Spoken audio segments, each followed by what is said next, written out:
A gente sempre se adaptou ao meio ambiente.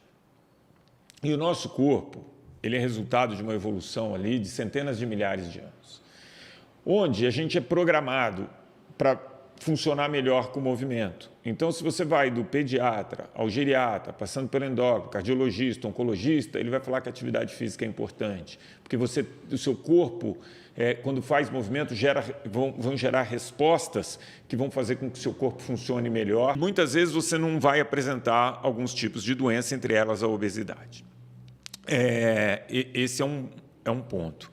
Em relação à alimentação, a gente sempre teve uma alimentação mais restrita, né, nessa evolução da espécie, e quando a gente se deparava com algum tipo de alimento, a gente precisava comer, né, porque você não sabia exatamente quando era a próxima refeição, e o nosso corpo falou, poxa, como eu vou ficar muito tempo sem comer, eu preciso arrumar uma maneira de armazenar essa energia no meu corpo, e armazenou em forma de gordura, né? Mas o nosso cérebro tem essa coisa de comer mais do que realmente você precisa. E esse meio ambiente que a gente vive hoje, ele é um convite a tudo que o nosso corpo não precisa, vamos dizer assim. Então, eu tenho um meio ambiente onde eu tenho muita tecnologia, então eu não me movimento, porque a gente sempre se movimentou por necessidade. Então, é difícil eu convencer meu cérebro que eu tenho que subir uma escada quando eu tenho uma escada rolante do lado ou um elevador. No automático, meu cérebro vai para o conforto. Né? É assim que ele age. Então, para poupar energia. Isso. Então, quando você tem um ambiente com tanta tecnologia assim, se você não levar para o modo consciente, você vai ter um comportamento sedentário. Nesse meio ambiente que a gente tem uma oferta de alimentos surreal, é natural que a gente coma mais do que precisa. Aí, é a mesma coisa do sono, a gente acaba dormindo menos, porque antigamente ia escurecendo, o seu corpo começa a liberar uma série de substâncias, melatonina, tal, você vai adormecendo. Hoje, você embala o sol, né? Você leva o celular para a cama, as telas, e você retarda esse processo do sono, você piora a qualidade dele. Como que a gente, nesse meio ambiente tão hostil para o que o nosso corpo foi programado, como que que dica que você dá para a gente viver nesse meio ambiente? Eu concordo com tudo que você disse.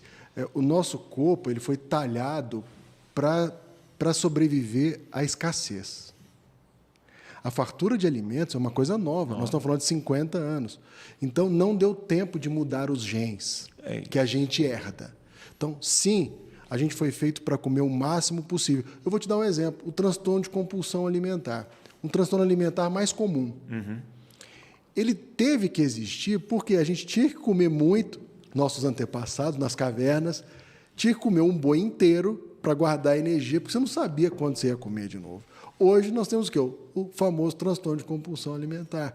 A gente tem fartura de alimentos. Então, essa fartura fez com que alguns transtornos que não existiriam passassem a existir. E aí você tocou num ponto interessante. A nossa mudança do estilo de vida é capaz de silenciar alguns genes. Isso é uma teoria antiga, mas nova para algumas pessoas.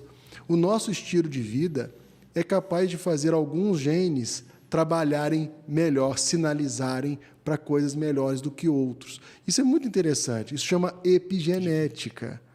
Então, se a gente não tirar tempo na nossa agenda de trabalho, de família, para fazer a prática de atividade física diária, faça aquela que você é capaz de cumprir. Siga o que o Márcio fala sempre no programa. Faça aquela que você tem capacidade de manter a semana toda, de repetir. Faça aquela que lhe dá prazer.